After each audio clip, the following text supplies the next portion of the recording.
finished the Dingo build, so we're going to be starting work back up on the buggy. We're going to be getting the buggy into the shed. Now that I got air conditioning in here, much more desirable to work on the Dingo past few weeks, as right now it's 89 degrees outside and it is just too hot to be working outside. So we're going to get the buggy. Has anyone ever wondered if you can start a Predator 670 with two 20-volt DeWalt batteries and some starting fluid? We're about to find out. I'm about to put these batteries on my gate for additional capacity, but I figured since I had them and I had the wires for them, we'd try and see if we can start the Predator with two of the 20-volt 8-amp-hour DeWalt batteries in this dinky little wiring kit from Amazon. So we're gonna try. No idea how this is gonna go. All right, it's making noise like the relay clicked, so let's see.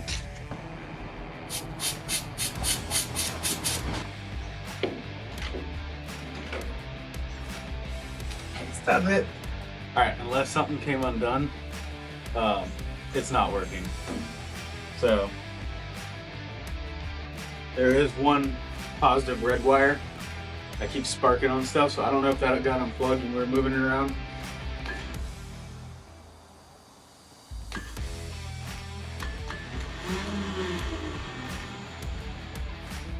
Spinning the starter, but it's not engaging.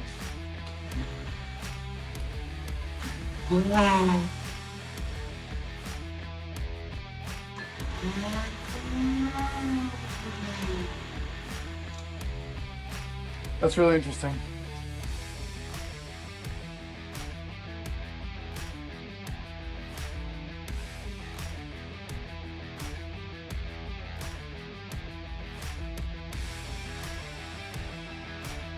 So I got an idea to move the buggy. What I'm thinking is just moving it by myself. There's no tires on it. If I put the tires on the front end, it'll fit out of here, but it's gonna be pretty close. And they also don't steer because the tie rods aren't long enough. So what I'm thinking is I'm gonna take my dolly that I have for just moving miscellaneous stuff. I'm gonna lay it down and I'm gonna strap the buggy to the top of it. I'm gonna put this up in the front and I'll be able to use the luggage rack, I'll call it, to lift it up and wheel it in here. So we're gonna get working on that.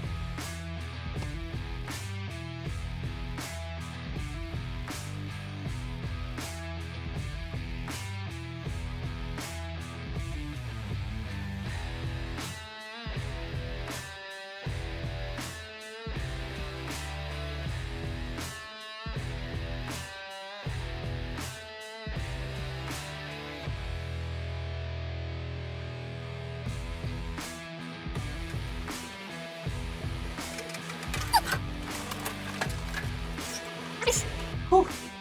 That was heavy getting it up the steep ramp. The thing fits in here better than I thought it would, and with the air conditioning, it's going to be way nicer to work in here. There we go.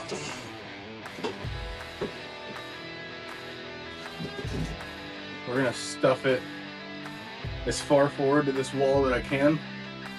I don't really have any tools or anything over here that I need. Everything's on the right side. And we're going to be working on the rear suspension before the fronts. So, to the wall. Well, actually, I can't put it into the wall because then I can't get the dolly out. Please hold.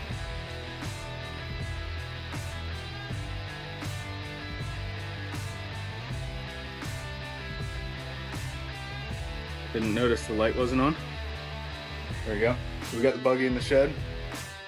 Fits a lot better than I thought. So we got the nose all the way forward. We'll mess with the front suspension at a different time, but we're going to be working on the rear suspension, building it all together. So as you can see, the transmission's already down there. Everything's taken off. The engine cradle is going to sit in that little slot there. So we're going to get working on it. This thing has seen some better days since it was left outside for so long. So it's going to come out of this shed running and driving.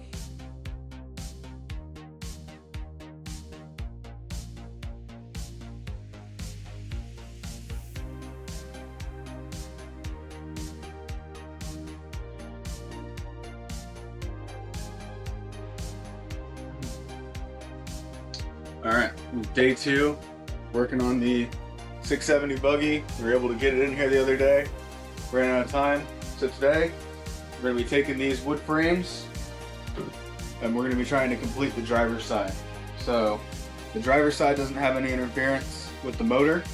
We're gonna go ahead and try to get this installed, get the suspension tabs on there for the control arms, and see if we just get the driver's side finished with actual metal today instead of wood.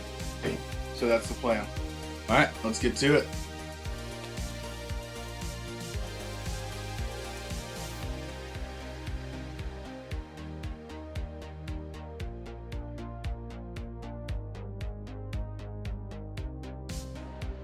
All right, we got the driver's side mocked back up in the shed. I'm happy with everything, how everything looks. I'm gonna have to shorten the upper control arm. Not necessarily worried about it, but I will have to shorten it so that it can reach, because right now it's like almost 2 inches too long. So we're gonna go cut these out, weld them up, and see where we get all our placement. So let's get to it. We got the wood frame out here. I'm gonna go ahead and measure. The thing that I need to account for is this is where it hits the bottom of that rack. So I'm actually gonna cut almost to like the top of these screws so that I can do like a U-shaped cut to get a really clean weld. If not, it would just barely be touching the bottom. So we're gonna do the vertical cuts first. I was gonna measure it, but since I have it here, I can just mark it. It makes it way easier. You know, measure none, cut thrice. All right, maybe I might measure it.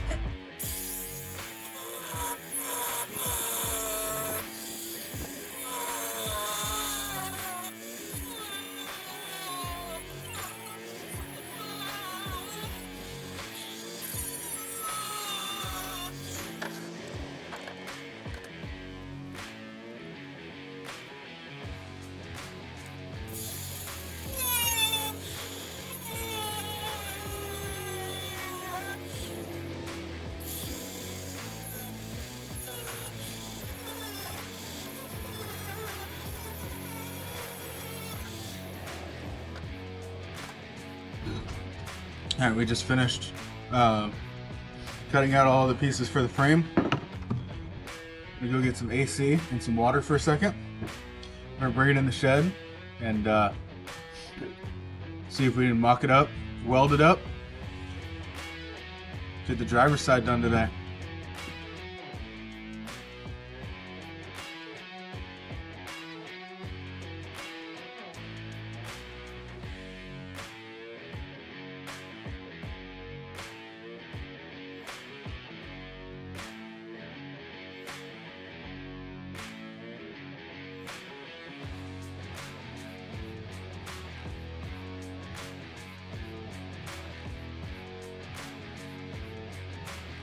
I got everything cut out, laid out. I'm gonna see if these magnets are strong enough to mock it up on the buggy. I have a feeling they're not gonna be, so I might just tack it in place and then take it over there and mock it up. I don't really want to move it, it's kind of a pain to get it to this point, so I may just do some small little tacks. It looks good, a very simple and basic frame. Like I said, this is my first real fabrication project. I want to get a food bender, notcher, all that, so I can make a little bit better looking frames, but for right now we're going for function. So let's get this tacked up and measured up on the buggy.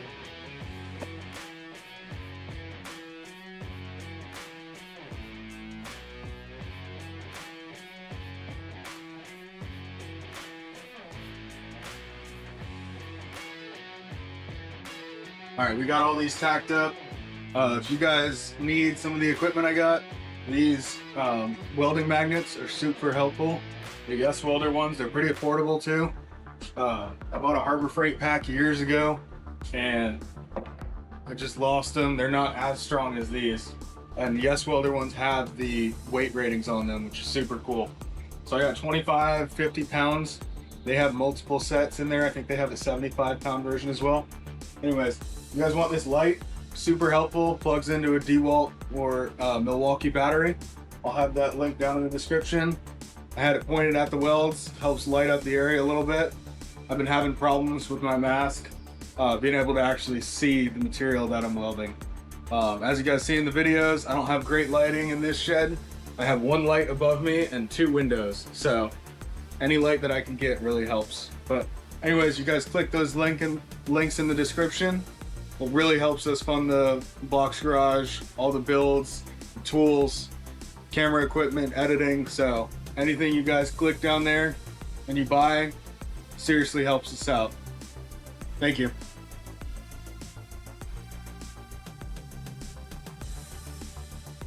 All right, we got it tacked up. We mocked it up. Fits really good. I got to do 2 things to this now.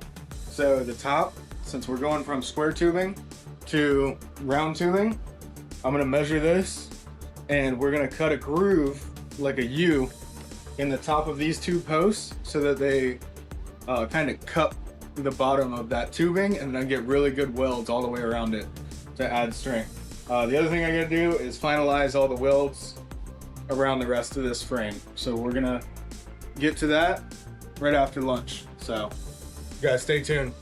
All right, so I'm gonna take the digital caliper that I have, and we're just gonna see how big these tubes are so we know how much to cut off of the frame. The first one's gonna be here. So it looks like it's 1-inch tube, pretty much exactly 1-inch tube. So same thing on the other side. I think I'm gonna cut a V and then grind out kind of a circle. It doesn't have to be perfect, but as long as it kind of cradles that tubing a little bit.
Alright, these aren't the cleanest, but I was able to cut some half circles. I didn't even mess with the drill press. If you watched a few videos ago, the hole saw that I got, I think it's for wood, not metal.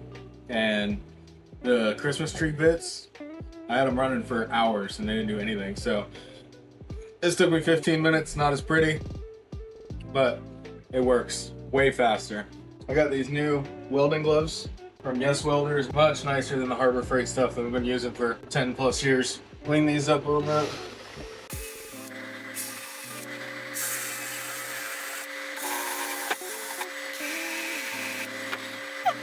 Metal's been sitting outside for 6 months, so got quite a bit of surface rust on it.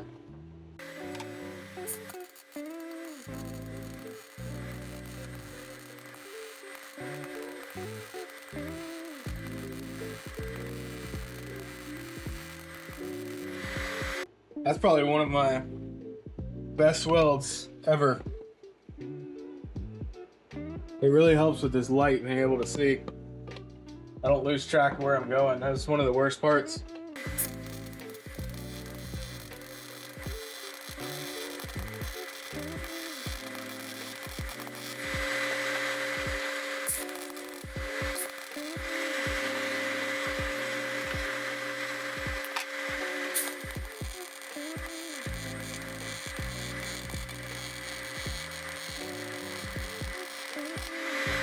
So I want to make sure this didn't warp. I'm gonna go check it again. I had 3, I think, really good welds.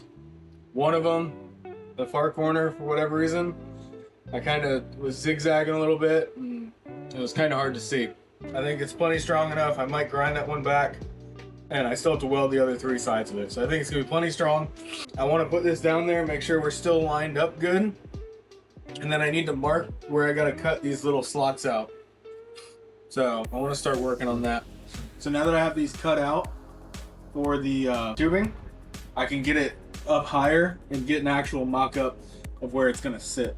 So I'm about halfway done with the welding on this. I figured I'd cut the notches out. We'll test it in here, make sure that everything is good, and then we'll go in and finish it. So this is coming along quicker than I thought it would. Oh, I'd be lying if I said I wasn't putting this off.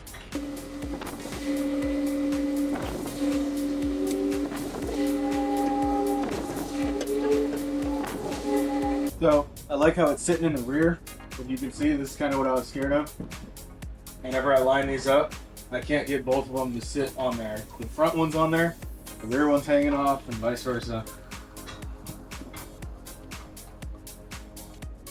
So what I think I'm gonna do is I'm just gonna slice some off the front so that I can sit in here a little deeper, because I do want it higher. If you look down here, there's still a gap from the transmission frame to the bottom of this frame where it needs to connect in.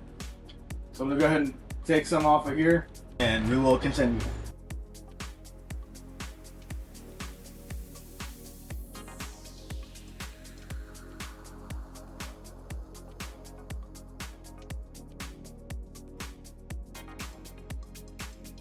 We're able to get it lined up really good. I'm gonna go ahead and finish up these welds.